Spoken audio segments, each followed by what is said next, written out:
Hello friends, welcome back to Own Cooking Channel. இன்னைக்கு நம்ம சேனல்ல தேங்காய் போலி எப்படி பண்றதுன்னு பார்க்க போறோம். ரொம்ப சிம்பிளா எப்படி பண்றதுன்னு செஞ்சு காட்டுறேன். வாங்க வீடியோக்குள்ள போயிடலாம்.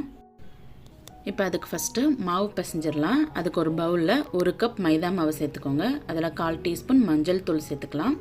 உப்பு வேணும்னா சேர்த்துக்கோங்க. நான் சேர்த்துக்கல. சேர்த்துட்டு லைட்டா மிக்ஸ் பண்ணிக்கோங்க. இதில் கொஞ்சம் கொஞ்சமா தண்ணி சேர்த்து சப்பாத்தி மாவு பதத்துக்கு நல்லா சாஃப்டான டோவா நல்லா பிசைஞ்சு எடுத்துக்கலாம்.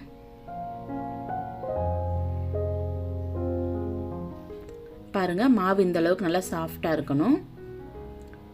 இப்போ இதுக்கு மேலே ஒரு 1/2 டீஸ்பூன் மட்டும் எண்ணெய் சேர்த்து ஒரு 2 ல இருந்து 3 மணி நேரத்துக்கு இதை நல்லா ஊற வைக்கணும். நல்லா ஊற வச்சாதான் போலி வந்து நல்லா சாஃப்டா டேஸ்டா கிடைக்கும். இப்போ இது நல்லா ஊறட்டும்.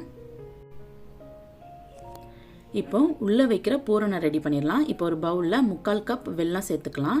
அதுக்கு 1/4 கப்புக்கும் கம்மியாக தண்ணி சேர்த்துக்கோங்க. வெல்லம் இதில் நல்லா கரைஞ்சி வரட்டும். அதுக்கப்புறம் நம்ம வடிகட்டி அதுக்கப்புறம் நம்ம பூரணை செய்ய ஸ்டார்ட் பண்ணலாம்.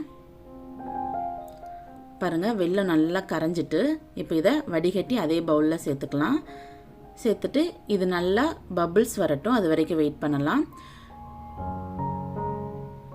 பாருங்கள் பபிள்ஸ் வர ஆரம்பிச்சிட்டு இதில் ஒரு 1/4 டீஸ்பூன் மட்டும் ஏலக்காய் தூள் சேர்த்துக்கோங்க. நல்லா இந்த மாதிரி நுரக்கட்டி வரணும்.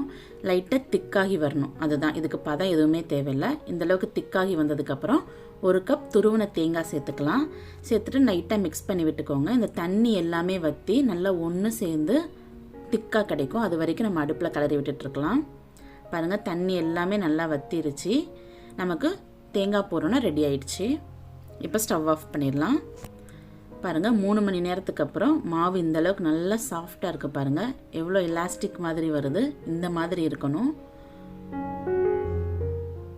நமக்கு மாவு ரெடியாக இருக்குது. அதே மாதிரி பூரணமும் ரெடி ஆகிட்டு இப்போ நம்ம செய்ய ஆரம்பிச்சிடலாம்.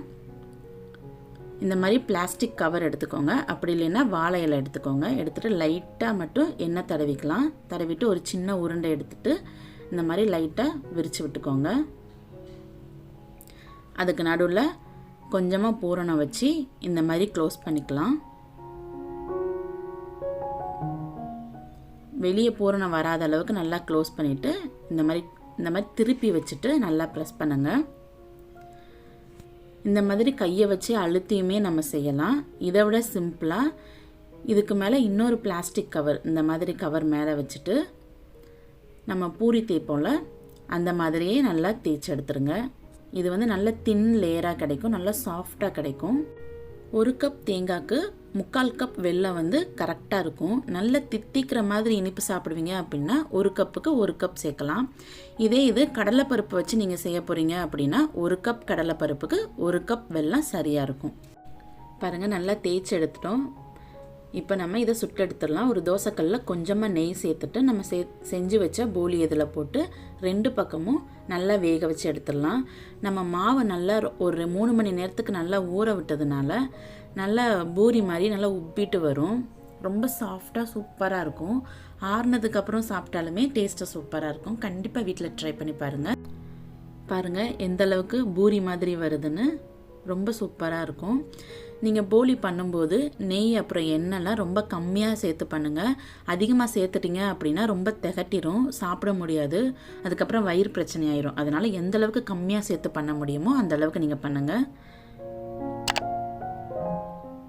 பாருங்கள் நமக்கு போலி சூப்பராக ரெடி ஆயிடுச்சு.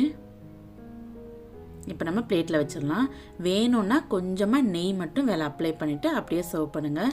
செம்ம டேஸ்ட்டாக இருக்கும். கண்டிப்பாக வீட்டில் ட்ரை பண்ணி பாருங்கள். ட்ரை பண்ணி பார்த்துட்டு உங்கள் ஃபீட்பேக் எனக்கு மறக்காமல் கமெண்ட் பண்ணுங்கள். சேனல் உங்களுக்கு ரொம்ப பிடிச்சிருந்தா சேனலை சப்ஸ்கிரைப் பண்ணிக்கோங்க. அப்படியே பக்கத்தில் இருக்கிற பெல் பட்டனை கிளிக் பண்ணிக்கோங்க. ஓகே ஃப்ரெண்ட்ஸ், நெக்ஸ்ட் ஒரு இன்ட்ரெஸ்டிங்கான ரெசிபியோட நான் உங்களை மீட் பண்ணுறேன். அது வரைக்கும் பாய்.